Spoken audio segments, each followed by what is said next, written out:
Hey everybody, you're watching We the Fandom, where we discuss comic books, pop culture, and the fandom experience. If you enjoyed this video, please hit that like button and subscribe to the channel to see more content.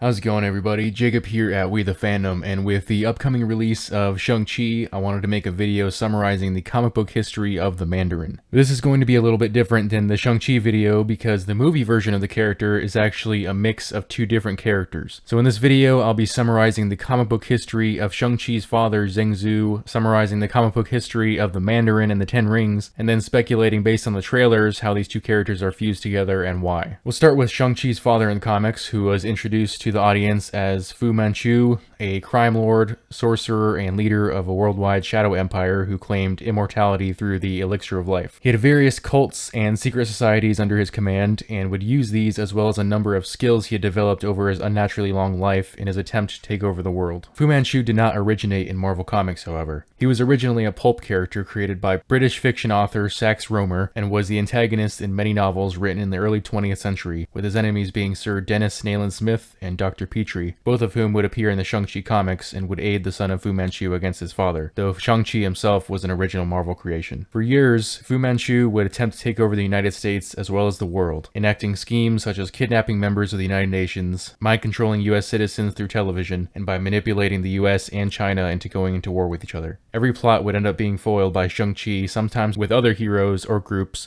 such as Spider-Man or the Sons of the Tiger. During an attempt to incite World War III by mind-controlling UN representatives and detonating a nuclear bomb, he would once again be stopped by his son. However, this time he was believed to have been killed during his failed attempt, until showing up decades later during Marvel Knights, where the team, to include Shang-Chi, foiled another attempt by Fu Manchu to use a deadly weapon against the public. At one point, Fu Manchu, while going by the alias Han, would offer his daughter to the hero Black Panther in the hopes of uniting their two kingdoms, but was rejected when T'Challa admitted that he was bound to someone else. This would lead to a fight, but end with Fu Manchu escaping once again. Years later, Fu Manchu's name and origin would start to be retconned when, during the Secret Avengers story, Steve Rogers and his team would learn that an organization known as the Shadow Council partially resurrected Shang-Chi's father, now going by the name Zheng-Zu, but they needed Shang-Chi to die in order for him to be fully resurrected. The Secret Avengers would end up foiling the plot, leaving Zheng-Zu dead once again. About a year ago, Fu Manchu would be almost fully retconned as Zheng-Zu during the 2020 Shang-Chi series, in which it was revealed that Fu Manchu was just one of the many aliases that he used. In reality, Zheng-Zu was once a skilled martial artist and magic user, who alongside his brother Zheng Yi founded a group known as the Five Weapon Society during the 18th century China. They thrived for decades, having used longevity spells, but when Zheng Yi was nearly killed by agents of the evil being Dormammu, Zheng-Zu attempted to save his brother's life with a spell in exchange for his own. However, Zheng Yi reversed the spell, killing himself but giving Zheng-Zu greater power and immortality. Without the influence of his kind-hearted brother, Zheng-Zu would become ruthless and corrupt, transforming the Five Weapon Society into a criminal empire. In terms of his abilities, Zheng-Zu was said to be skilled in every martial art known to mankind. He also had a genius-level intellect which he would use to create devices designed for mass destruction. On top of this, he was also a skilled magician, though he seems to use less of his magical abilities in his later years. Now we get to talking about the Mandarin. And the Mandarin, much like Zheng-Zu, had one origin story which was changed in later years. Originally, he was the descendant of Genghis Khan. His father had married a high-born Englishwoman, and on the day of his birth, his father was killed by a falling statue, and his mother died of a broken heart shortly after. His father's death was seen as a bad omen, and even though he was taken in by his aunt, she hated him due to the fact that he would receive the family inheritance instead of him. Despite this, he was raised as a noble, taught the sciences as well as the art of warfare. As a grown man, the Mandarin's family lost all their money, forcing the Mandarin to become a commoner, but still believing that there was a greater purpose for him, he went to the dreaded Valley of Spirits, where he would find an alien spacecraft containing the body of a deceased extraterrestrial, as well as the 10 Mach-Luan rings. After mastering the rings, the Mandarin would travel across China, terrorizing villages and building up his power. For a short time, he even worked alongside the Communist Revolution before they deposed him as one of China's rulers. His origin story was told in Tales of Suspense issue 62 in February of 1965. A new origin story was told in Invincible Iron Man Annual number 1 in June of 2010. In this version, it's revealed that the story of his birth being an omen and being raised as a highborn was just a story that he told people to make himself seem more important. In reality, he was born to an English prostitute who died to opium abuse. He killed the man that he believed to be his father, and he lived as a poor orphan working for scraps until he came upon the Makluan ship. Now, I personally choose to stick with the original origin, not just because it sounds cooler, but because for years, the Mandarin's origin was such an intrinsic part of his character and his motivations. Another part of his history that I find interesting is involving the origin story of Iron Man, as most normies and even some comic book fans are under the impression that the Mandarin was the one who originally kidnapped Tony Stark, leading to him creating the Iron Man suit, when in reality, it was actually a man named Wong Chu who kidnapped Tony and tried to force him and Ho Yinsen to build a weapon. Now, Wong Chu was working for the Mandarin, but the Mandarin and Iron Man didn't interact during that original appearance. They wouldn't meet until Tales of Suspense issue 50, which was the first appearance of the Mandarin. Now, for years and years and years, the Mandarin would be constantly trying to defeat and out Iron Man as Tony Stark, but also occasionally go up against teams such as the Avengers or ForceWorks. ForceWorks being kind of like an Avengers team, but they work directly for Iron Man. It was during one of his fights against ForceWorks that he would temporarily lose his identity after a magical artifact called the Heart of Darkness exploded, seemingly killing the Mandarin, though in reality teleporting him to a new location and transforming him into a janitor working at Stark Enterprises, which,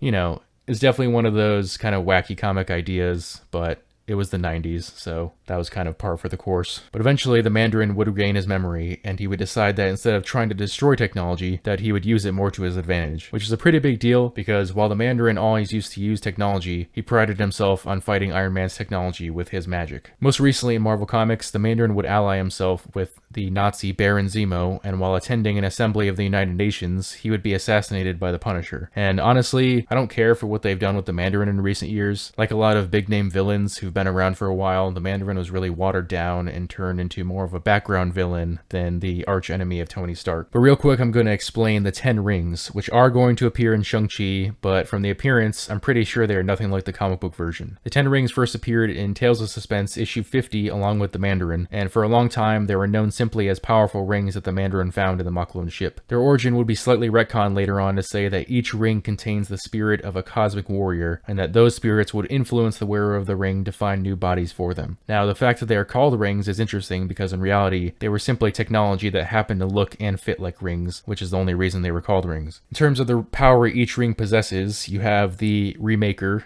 This ring allows the Mandarin to manipulate the atomic and molecular structures of matter. However, it cannot transmute elements or affect objects encased in force or energy fields. You have Influence. This ring allows the Mandarin to generate and project various beams of concussive force. Spin. This ring causes the air to move about at a high speed in a vortex. The vortex can be used as an offensive weapon, as a means of levitating objects, or as a means of propelling the ring's wearer through the air. You have the ring Spectral. This ring allows the Mandarin to project a beam of energy capable of destroying the bonds between the atoms and molecules, causing inanimate objects to disintegrate. However, this ring does come with a caveat, that being that it has to recharge every 20 minutes. You have the ring Nightbringer, which allows the Mandarin to create an area of darkness, presumably using the Dark Force energy to do so. Daimonic. This ring allows the Mandarin to generate and manipulate various forms of electromagnetic energy. Incandescence. This ring allows the Mandarin to project blasts of infrared to produce flame or ignite combustible materials. The Liar. This ring magnifies the Mandarin's psionic energies, allowing him to mentally manipulate the thoughts and actions of others. Lightning. This ring allows the Mandarin to project blasts of electrical energy. And last but not least, Zero, which allows the Mandarin to project waves of intense cold and ice, including trapping foes in ice blocks. Now, from what I've seen in the trailers, Wenwu, which is the name of Shang-Chi's father, has the 10 rings, but obviously they are very different from the comic book versions. They seem to provide the ability to project energy, but beyond that, I don't believe each ring has its own ability. In terms of mixing two characters to create this version of the Mandarin, both characters in the comics had their own version of a criminal empire. Both characters also went by a number of different aliases in their time as villains, and interestingly enough, in some of their earliest appearances, there are unintentional references to the other. In Special Marvel Edition issue 15, Fu Manchu refers to himself as a Mandarin, and in Tales of Suspense issue number 62, Iron Man refers to the Mandarin as an imitation Fu Manchu. Now obviously these were completely unintentional references, as they couldn't have known that decades from then,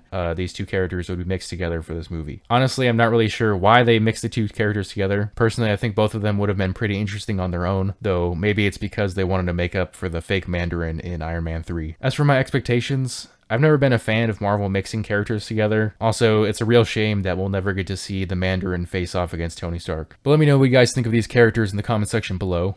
As always, if you enjoyed this video, please leave a like and subscribe to the channel. Also, hit that notification bell so you never miss a new video. I'll see you all next time.